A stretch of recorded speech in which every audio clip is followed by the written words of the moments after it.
जाएगा, लेकिन चंदन लाना है तो कर्म करो तो इस तरह से करो, टोटा आएगा तो देखा जाएगा, लेकिन हमने इच्छा से कर्म करना है, मजबूत होकर कर्म करना है, संकल्प लेके कर्म करना है कि ये काम पूरा करना है।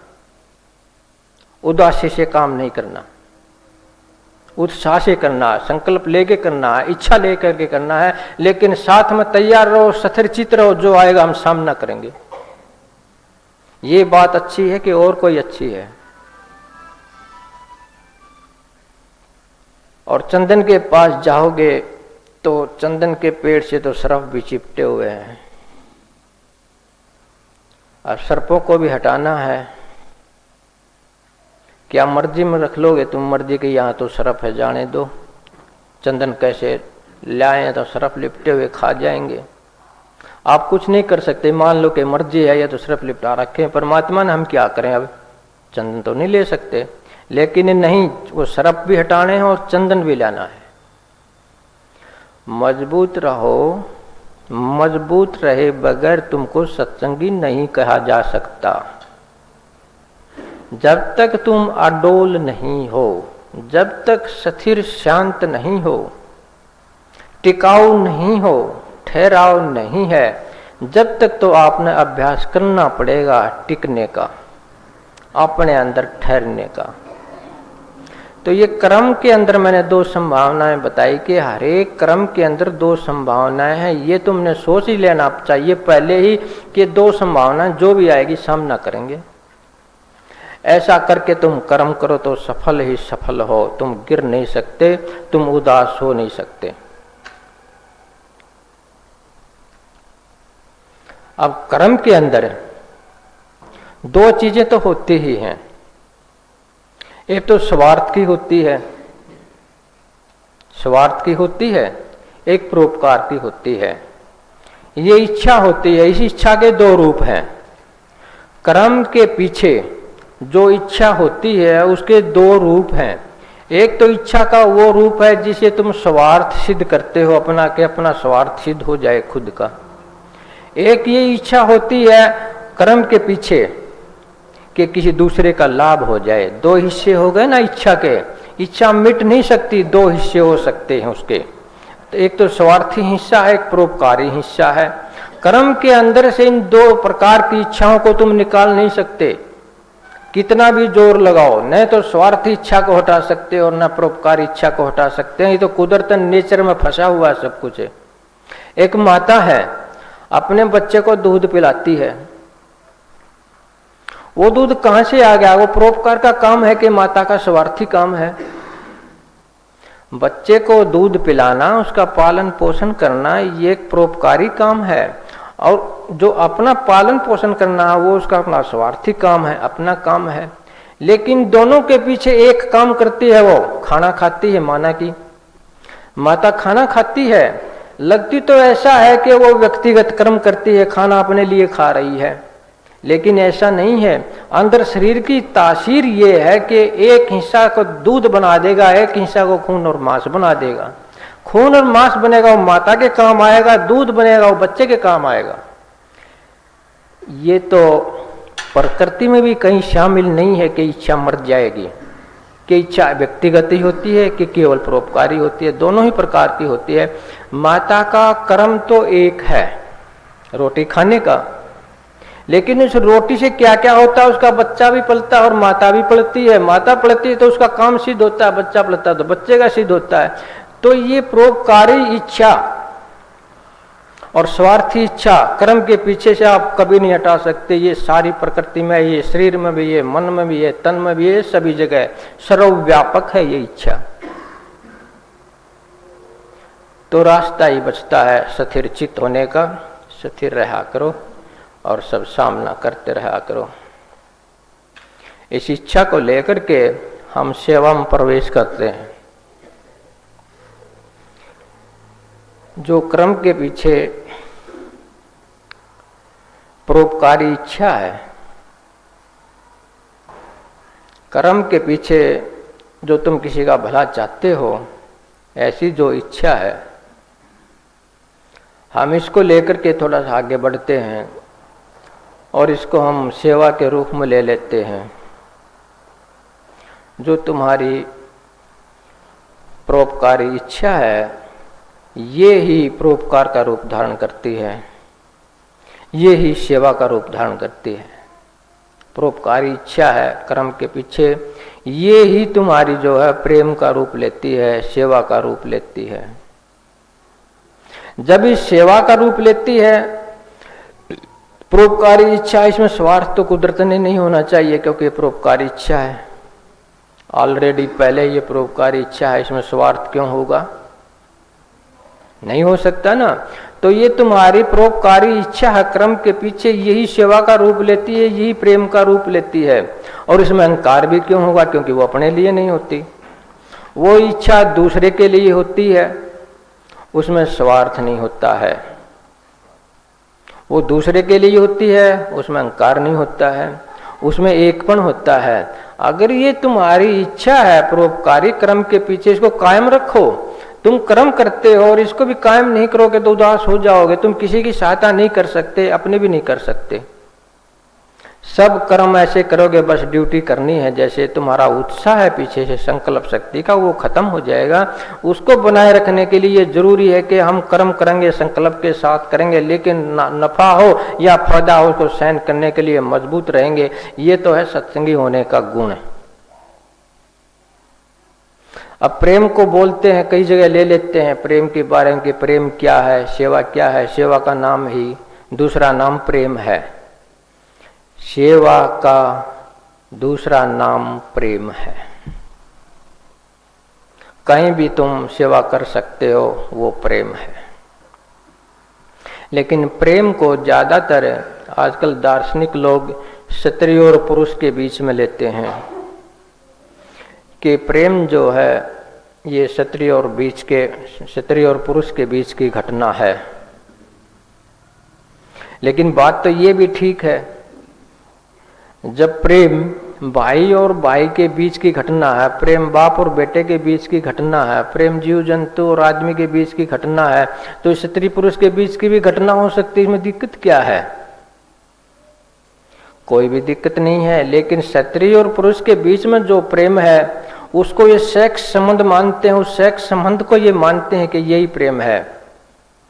ये प्रेम नहीं है, ये तो एक मिजाज है शरीर का। ये तो शरीर की अपनी जो है एक प्रक्रिया है, जनन की प्रजनन की, ये संबंध नहीं है, ये एक प्राकृतिक प्रक्रिया है।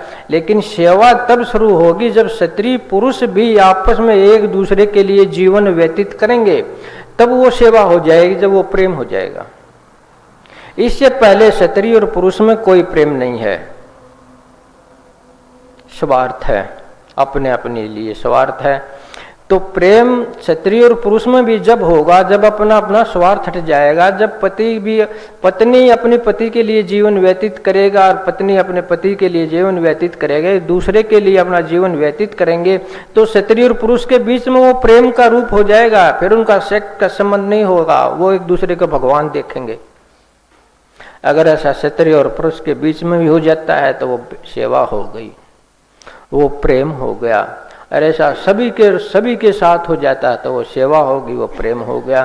तो मैं कह रहा हूं प्रेम स्त्री और पुरुष के बीच की घटना नहीं है, ये घटना जो प्रेम का भाव है सबके बीच का है, सबके साथ समान स्वभाव का है, सबके साथ बेस्वार्थी स्वभाव का है, सबके साथ बिना अहंकार के स्वभाव का है। तो इच्छा को हम हटा नहीं सकते, स्वार्थ को हटा सकते हैं, अहंकार को हटा सकते हैं, इच्छा को नहीं हटा सकते, स्थिर हो सकते हैं। ये तुम्हारी अपनी सेल्फ ग्रोथ होनी चाहिए अंदर की। छोटी छोटी बातों पर रोने लग जाते हैं, छोटी छोटी बातों पर हंसने लग जाते हैं, ये क्यों हुआ, ये नहीं होना चाहिए था। इंसान हो गए, तुम जानवर हो, कुछ तो समझो। कितने दिन हो गए सत्संग सुनता है ना, कुछ तो समझो। कुछ हो जाता तो कोई बात नहीं, कुदरत का नियम है, स्थिर हो, अडोल हो जाओ तो सत्संग सुनने का फायदा है। अगर 20 साल हो गए सत्संग सुनते रहो वही के वो, क्या फायदा है? एक समझ बढ़नी चाहिए कुदरत के संबंध में, अपने संबंध में मजबूत रहा करो। विचार अपना विवेक बढ़ाओ, विवेक बढ़ाए बगैर तुम नहीं स्थिर रह सकते। तुम स्टाइल तुम्हारा जीने का ठीक नहीं हो सकता, तुम दूसरों को सुख नहीं दे सकते यदि आपके पास विवेक नहीं है। एक विवेक नहीं है बस। तो प्रेम में तो आप क्या कैसे हो जाने चाहिए? ये हवा है, ये स्वार्थी नहीं है, सबकी सेवा करती है, सबको सांस देती है, तुम्हारे से कुछ लेती है? नहीं लेती ना। और आज तक तुमने हवा का धन्यवाद भी नहीं किया होगा कि कितने दिन हो गए मेरे को हवा मिल रही है, प्राण दे रही है, और आज तक धन्यवाद नहीं दिया। कोई 5 का नोट दे दे, धन्यवाद मारते हो, सटोल मारते हो, सलूट मारते हो। ये हवा है, आपको प्राण दे रही है, जीवन दे रही है। ये प्रेम रूप है, इसके अंदर स्वार्थ नहीं है अपना, इसके अंदर अहंकार नहीं है। तुम्हारे बदले में कुछ नहीं लेना चाहती है, दे करके अपने आप में फूल नहीं जाती है कि मैंने दे दिया। इसके अंदर कुछ नहीं है। ये पृथ्वी है, ये माता की गोद जैसी है। ये तुमको क्या नहीं देती है? जल देती है, रोटी देती है, सब कुछ देती है, अपनी गोद में रखती है। कभी कहती है मैं गोद में रखती हूँ? क्या तुम्हारे से कुछ चाहती है? कुछ भी करो, ये प्रेम रूप है। ये सूरज है, ये प्रेम रूप है। जहां भी प्रकृति में देखोगे ये पेड़ पौधे हैं, सब प्रेम रूप हैं। ये तुमको देते ही देते हैं, लेते कुछ नहीं है। अगर सेवादार का ऐसा स्वभाव हो जाए जैसे वायु का है, वायु जैसा सेवादार हो जाए, धरती जैसा सेवादार हो जाए, प्रकाश जैसा सेवादार हो जाए, सूरज जैसा, सारी प्रकृति जैसा सेवादार हो जाए, समस्त अस्तित्व जैसा सेवादार हो जाए, तो क्या करें? वो सेवादार तो सेवादार भरपूर है। सेवादार का अगर मतलब ही समझना चाहते हो तो परमात्मा जैसा हो जाना चाहिए। जो परमात्मा जैसा हो गया वही सेवादार हो सकता, अन्य नहीं हो सकता। जो धरती जैसा हो गया, जो प्रकृति जैसा हो गया, जो वायु जैसा हो गया है, जो प्रकाश जैसा हो गया, सूर्य जैसा होगा, चांद सितारों जैसे हो गया है, आकाश जैसा हो गया है, वो सब की पूर्ति करेगा। सेवादार ऐसा होता है। तो सेवादार वही होता है जो अंदर से भर जाए, अपने आप से भर जाए और किसी से नहीं। उसके अंदर एकपन आ जाए। एकपन का दूसरा नाम प्रेम है, सेवा है। ये परोपकारी इच्छा की पूर्ति बता रहा हूं कि परोपकारी इच्छा क्या रूप ले सकती है। परोपकारी इच्छा कर्म के पीछे ये रूप ले सकती है कि तुमको अस्तित्व स्वरूप बना सकती है, तुमको अस्तित्व जैसा बना सकती है, तुमको भगवान ही बना सकती है। जिन महात्माओं ने दूसरों के लिए जीवन व्यतीत किया, क्या उनको भगवान नहीं कहते लोग? क्यों कहते हैं? वो दूसरों के लिए जिए हैं। तो सेवादार कोई छोटी चीज नहीं है। अगर सेवादार के अंदर से एक स्वार्थ निकल जाए और अहंकार निकल जाए, इच्छा का तो निकाला नहीं जा सकता, स्वार्थ अहंकार को निकाल दे, सेवादार परमात्मा जैसा है। कोई महिमा नहीं कर सकता सेवादार की। सब कुछ सेवा से हो रहा है। तो सेवा का रूप लेने की कोशिश किया करो। कर्म के पीछे इच्छा का तो हटाया नहीं जा सकता। इच्छा के 2 रूप हो जाते हैं, एक तो अपने लिए, एक दूसरे के लिए। जो कर्म के पीछे जो परोपकारी इच्छा है उसको हटाने की कोशिश ना करो, उसको बढ़ाने की कोशिश करो। सकाम होकर के काम करो। सकाम होकर के मैं कह रहा हूँ, निष्काम होकर के नहीं कह रहा हूँ। सकाम होकर के तुम काम करो, उसको बढ़ाओ, उसको पवित्र रूप दो, तो तुम विशाल होते चले जाओगे, तुम्हारी आत्मा प्रकट होती चले जाओगे, तुम अस्तित्व जैसे हो जाओगे। अस्तित्व जैसे होने का मतलब तुम दूसरों के लिए हो जाओगे। जब दूसरों के लिए हो गए तो सेवादार हो गए। इससे पहले सेवादारी का नाम निशान नहीं है। इससे पहले तो सेवादारी के लक्षण हैं, चिन्ह हैं। अभी वो अवस्था आई नहीं है, आएगी जब तुम अपने से खुद से भर जाओगे, अपने स्वरूप से भर जाओगे, अपने अंदर पूर्ण हो जाओगे। पूर्ण होगे तभी तो किसी को दे सकते हो। अपूर्ण हो तो कैसे दे सकोगे? अपूर्ण किसी को नहीं दे सकता। जो स्वयं में भर गया है, बाहर से भरा हुआ भी कुछ नहीं दे सकता है, क्योंकि बाहर से भरा ही नहीं जा सकता है। अंदर से तुम आत्मा की ओर से भर गए हो, शुभ हो गए हो, तरने लग गए हो, ऊपर से झरना जैसे बहता है ऐसे तुम भरने लग गए हो, झरने लग गए जो हो। जैसे एक फूल खिलता है बगीचे में, वो महक छोड़ने लग जाता है, खिल जाता है, सुंदर हो जाता है, वो अपनी महक को नहीं रोक सकता, वो किसी को देता नहीं है कि मैं जानबूझ कर दे रहा हूँ, वो तो हवा में जा रही है अपने आप, वो रोक नहीं सकता, वो अंदर से भरपूर है, इसलिए तो सुंदरता बिखेर रहा है, अंदर से भरपूर है इसलिए वो महक बिखेर रहा है। वो कली था तब क्या सुंदरता खिली हुई थी, उसकी पत्तियां खिली हुई थी जब वो कली था फूल, क्या वो किसी को महक दे रहा था? नहीं दे रहा था, खिलने से पहले नहीं दे सकता है। कली खिलेगी, फूल बनेगा, अपने आप में भरपूर हो जाएगी, कली तो किसी को महक दे सकती है, किसी को सुंदरता दे सकती है, कली कली रहते नहीं दे सकती है सब। इसलिए पहले अपने आप को भरने की तसल्ली कर लो, कुछ भजन कर लिया करो, कुछ ध्यान कर लिया करो, अपने आप को भीतर से भी बुला लिया करो, भीतर भी ठहर के देख लिया करो। उदाहरण के तौर पर एक आम का पेड़ है, वो फल कब देता है? जब तक उसकी फल देने की उम्र नहीं हो जाती, फल देने की उम्र उसकी जब तक नहीं हो जाती वो फल नहीं देता। वो तब तक तो अपने लिए शक्ति इकट्ठा करता है, अपने आप में बढ़ता है, अपने आप में मैच्योर बनता है, अपने आप में ठीक बनता है कि मैं फल देने के लायक हो जाऊं। इसीलिए वो बढ़ रहा है कि मैं फल देने के लायक हो जाऊं। जब तक तो उसका अपना अपना पेट ही भरता है, और जो फल देने के लायक हो जाता है तो फल आ जाते हैं। क्या फलों को आप खा लेता है? क्या फल आने की उम्र तक वो किसी को फल दे सकता है? जो फल देने की उम्र आ गई है वो अपने आप में भरपूर हो गया है, फल तभी दे सकता है, उससे पहले नहीं दे सकता। जब तक वो अपने आप में भरपूर नहीं हुआ है, पेड़ आपको फल नहीं दे सकता, उससे पहले तो अपने आप को भरपूर करने की लगी रहेगी। कुछ भी करेगा, वो सेवा करेगा या कुछ और कार्य करेगा, अपने लिए करेगा, लेकिन सेवा जब मानी जाएगी जो वो फल पैदा करेगा और दूसरे खा लेंगे। लेकिन फल, ये पेड़ अपने आप में भरपूर हुए बगैर फल नहीं दे सकता।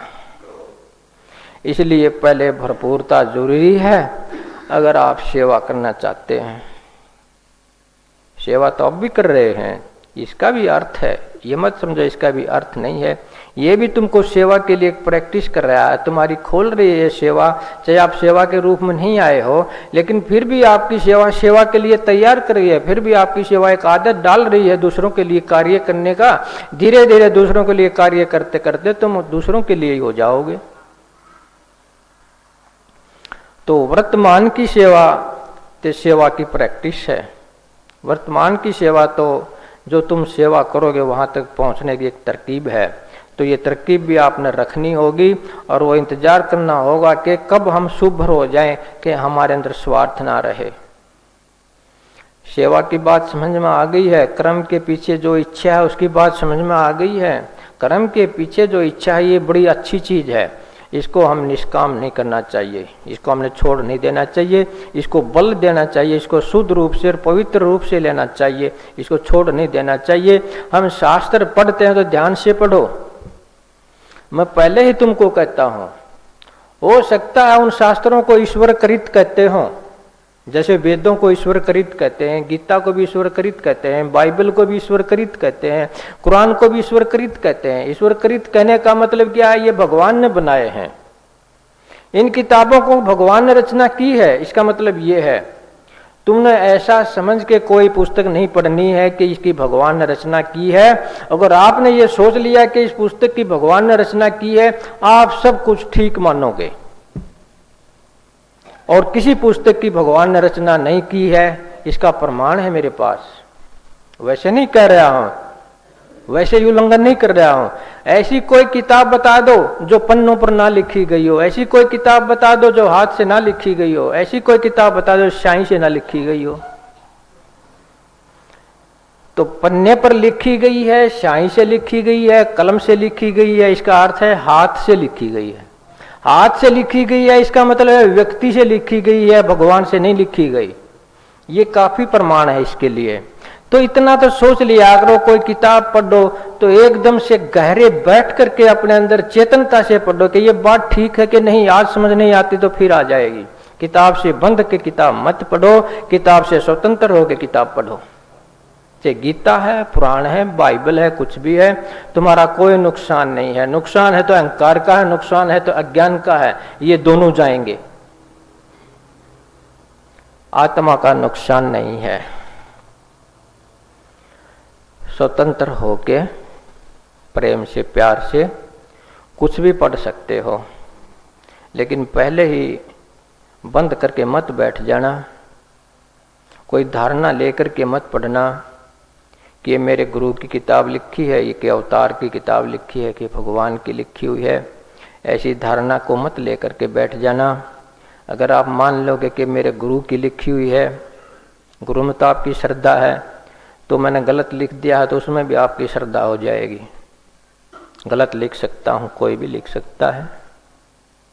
गीता में लिखा हुआ हो सकता है, बाइबल में लिखा हुआ हो सकता है, महाभारत में लिखा हुआ हो सकता है, किसी भी महान ग्रंथ में हो सकता है।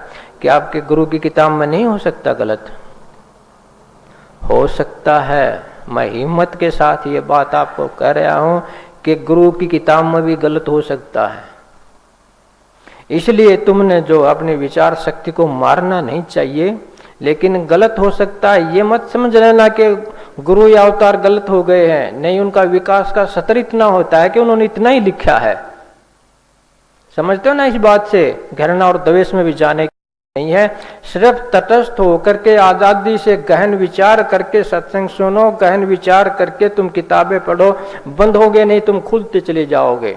द्वेष नहीं आएगा, द्वैत नहीं आएगा, प्रेम बढ़ेगा, सेवा बढ़ेगा। जिससे द्वैत नहीं खड़ा सकता, इससे किसी चीज का खंडन नहीं होता है, इससे मंडन होता है। तो कुछ भी लिखा हो उस पर विचार करो, तुम्हारा कोई नुकसान नहीं होगा। नुकसान होगा स्वार्थ का, नुकसान होगा अज्ञान का, नुकसान होगा फूट का। फूट का नुकसान कैसे होगा? सब अपने अपने पुस्तकों पर अड़े हुए हैं कि ये मेरी पुस्तक पूरी है, वो कहता मेरी पुस्तक पूरी है, वो कहता मेरी पुस्तक भगवान ने लिखी है, यह अधूरी नहीं हो सकती, वो कहता मेरी पुस्तक भी भगवान ने लिखी है, यह पूर्ण नहीं हो सकती। सब दूसरे दूसरे की पुस्तकों को बिसरा रहे हैं, अपनी अपनी पुस्तक को सराह रहे हैं। ये फूट है ना। एक दूसरे की पुस्तक को फूंक देते हैं, अपनी की पूजा करते हैं, एक दूसरे के धर्म को मार देते हैं, अपने का पोषण करते हैं। ये उन्हीं लोगों की बात है जो पुस्तकों को ध्यान से नहीं पढ़ते, जो स्वतंत्र होकर नहीं पढ़ते, जो पुस्तकों में बंद होकर के पढ़ते हैं, जो जिल्त में बंद होकर के पढ़ते हैं, जो धर्म में बंद होकर के पढ़ते हैं। इनको एक तरफ पढ़ करके चेतना होकर के पढ़ा करो, चैतन्य स्वरूप होकर के पढ़ा करो। तुम्हारा कल्याण ही कल्याण है। समाज में एकपन आ जाएगा तो तुम गलत जगह नहीं पहुंचोगे। गलत जगह पहुंचते ही तब हो जब तुम विचार नहीं करते। विचार करने वाला कभी भी गलत जगह नहीं पहुंच सकता। विचार ऐसी शक्ति है, वो तो एक किस्म की लाइट है। जैसे कई बार समझाता हूँ एक डॉक्टर को लेकर के कि डॉक्टर ऑपरेशन करता है, मशीनों से चेकिंग करता है, टेस्ट करता है, उस बीमारी को ढूंढ लेता है और सर्जरी करके उस बीमारी को निकाल देता है। यही विचार का काम है। आप डॉक्टर हो जाओ, विचार का प्रयोग करो, अपनी अशुद्धि ढूंढने लगो। ढूंढते ढूंढते अपने अशुद्धि के पास चले जाओगे। चीर फाड़ करते करते तुमको अशुद्धि मिल जाएगी कि हमारे अंदर ये कमी, हमारे अंदर स्वार्थ है, कि अहंकार है, कि कुछ और है। उसको निकाल दो। विचार से निकाल सकते हो, विचार से ढूंढ सकते हो। लेकिन दुख की बात यह है कि हम अपना दोष ढूंढने के लिए विचार का प्रयोग नहीं करते, हम दूसरे का दोष ढूंढने के लिए विचार का प्रयोग करते हैं ना। ज्यादातर यही है कि हम दूसरे का दोष ढूंढने के लिए विचार शक्ति का प्रयोग करते हैं, अपना दोष ढूंढने के लिए हम विचार शक्ति का प्रयोग नहीं करते हैं। जब अपने लिए विचार शक्ति का ढूंढने के लिए तुम प्रयोग करोगे, तुम्हारे अंदर एकपन आ जाएगा। जो भी अगैरह वगैरह चीजें वो निकल जाएंगे, आपका विचार उनको ढूंढ लेगा। कभी कभी अभ्यास किया करो सोचने का भी, किताब पढ़ते हुए विचार करने का भी। ध्यान ध्यान से, सेवा सेवा से, अकेले से काम नहीं चलेगा। विचार को तो खोलना ही होगा। जब विचार खुलेगा तभी मनुष्य कहा जाएगा।